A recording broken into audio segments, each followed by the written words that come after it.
We have tried as much as we can to always present fact and evidence in all our videos. As you can see here, that Onicha Olana has Ikenga, has Ofor in their history.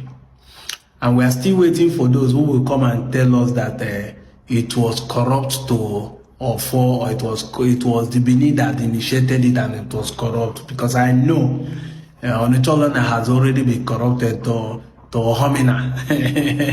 Eyama to homina.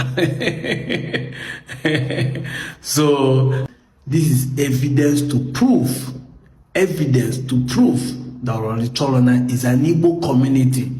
Ofor is the strongest spiritual authority that our elders and king are using.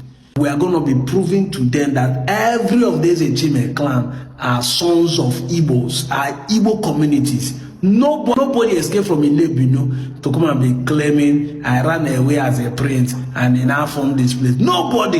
There is no relationship between us and them. Migration is not the same thing as descendant. I'm out of here, Joe.